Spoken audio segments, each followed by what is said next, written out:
To be quite honest, I don't have the qualifications, neither do I have the eloquence to do justice to this, to be honest. And that's not me being humble, that's just me being very honest.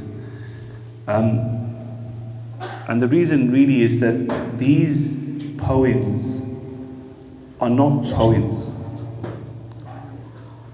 These are inspirations. So when we read the Buddha, when we read the Hamziya, when we read works like this, these really are gifts.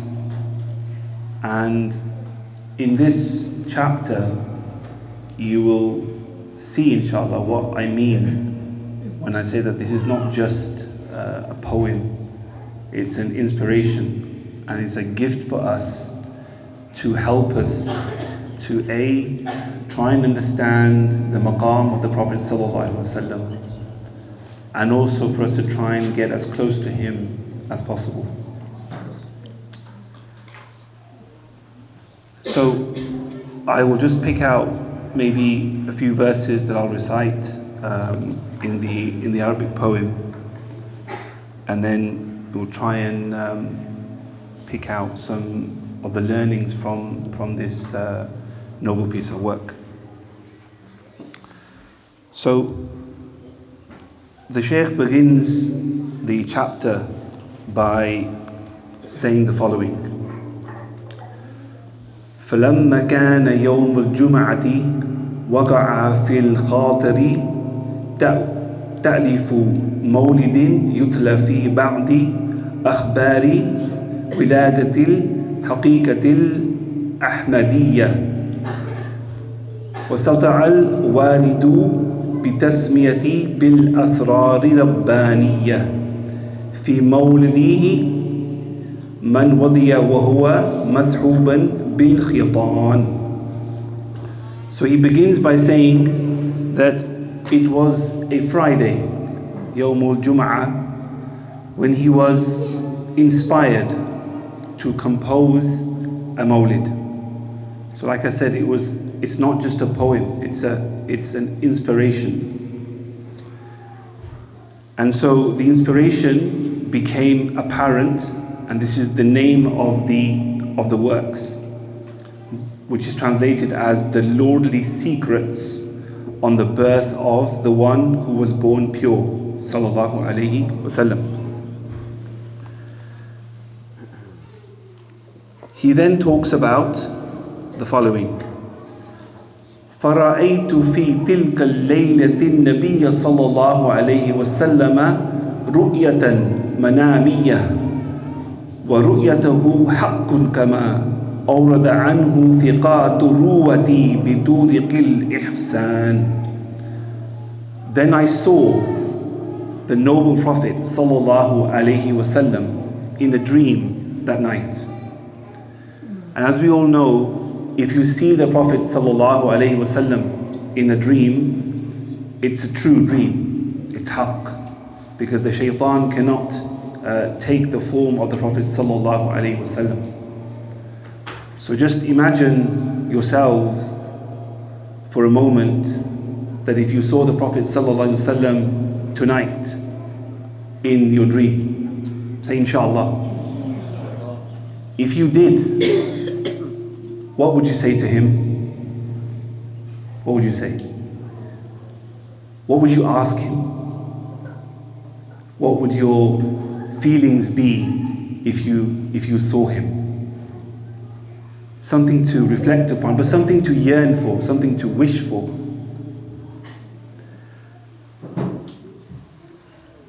The style of this poem is as such that the Prophet ﷺ, he inspired the Shaykh to write the poem in such a manner where the ending of the stanza is, it ends with a ha. Yeah, it ends with a ha.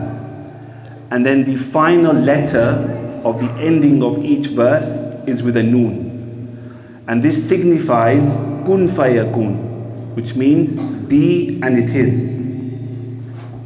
So again, these somewhat complicated styles are a source of inspiration. You don't just one day sit there and think, okay, I'm going to begin my poem with this letter and end it with this letter. There are deeper meanings in the way that these poems are composed. And further on, when you read the poem, it alludes to those facts. And the Shaykh yesterday also spoke about this, that there is this direction towards, the primordial time and the cosmos and, the ghaib and all these gifts that Allah subhanahu wa ta'ala veils, but sometimes He unveils to the people who are close to Him. So this is the style in which the poem has been written. Listen to this very carefully now, inshallah. He then says, وَبَشِّرَانِ أَنَّهُ يَحْضُرُ فِي قِرَاءَتِهِ إِذَا قُرِئَ فَسَتَرْتُ لِيَتَشَرَّفَ بِهِ كُلَّمَا تُلِيَ حِكَايَةً نَوْمِيَّةً وأنه يستجاب الدعاء عند ذكر الولادة وعند الفراغ منه فنسأل الله الغفران. So he gave me sallallahu alaihi wasallam glad tidings, a piece of news that he will be present sallallahu alaihi wasallam whenever it is recited. Whenever we recite this Mawlid, the Prophet ﷺ will be present. Now we don't know, or we can't articulate in which way or what way that would be. I don't have the words. Like I said, I'm not the most eloquent. I don't have those words. But in whatever way Allah seems befitting, that barakah, those blessings will be in the gathering in which we recite this Mawlid. So hold that thought in your mind, that we're reciting this Mawlid, and those special blessings, those special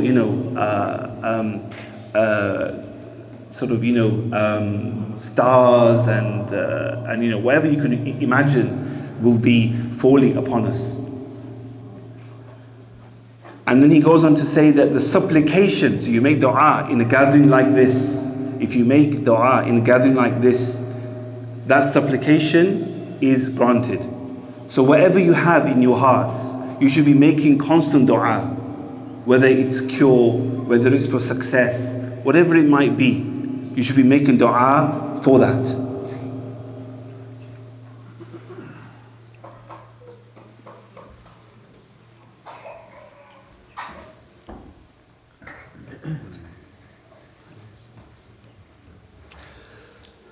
The other part of, or one of the other parts in this poem relates to the fact that the Prophet ﷺ is light. Again, the Shaykh yesterday pointed towards this, that we don't say that the Prophet ﷺ is just light. We know that he is a human being. He's bashar. But we know that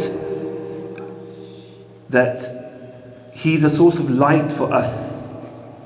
And you could interpret that in many ways. He is a source of guidance, and we need light to guide us.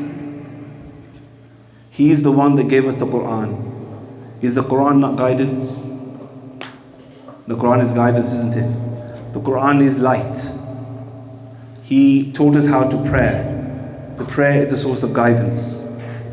Therefore, the Salah is also light as well.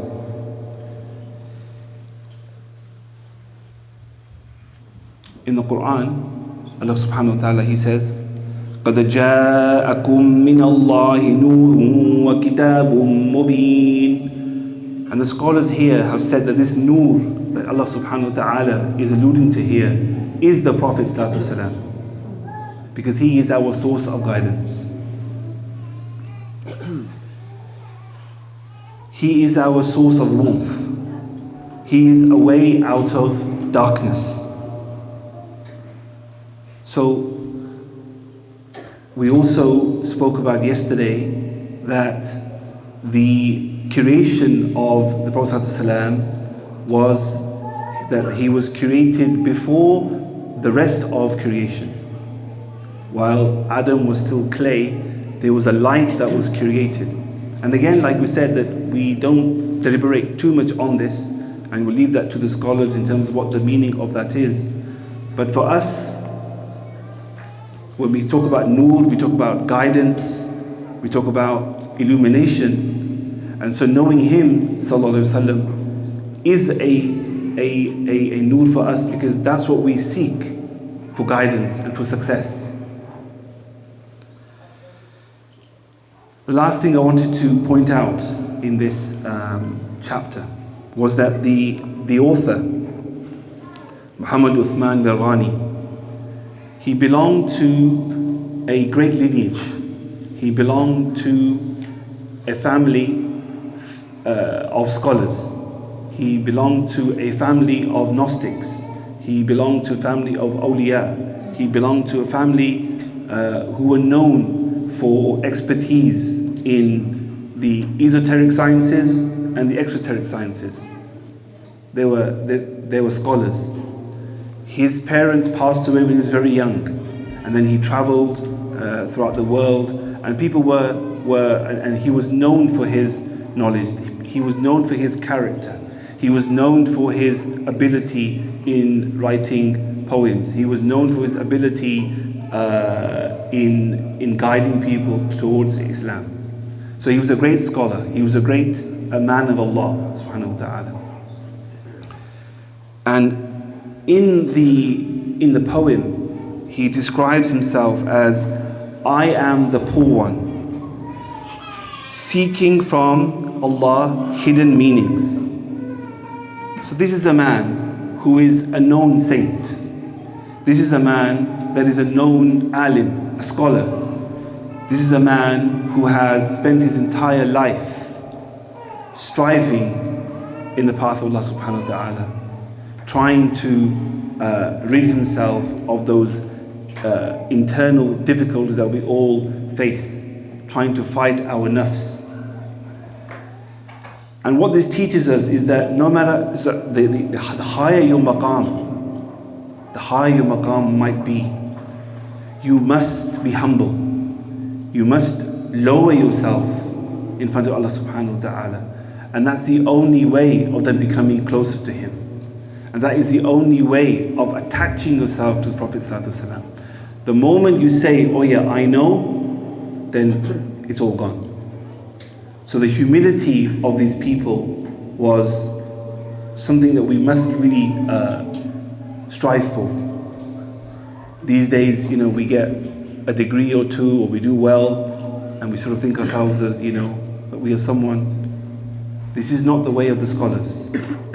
They had a tremendous amount of what we call Duaa, which is being completely humble.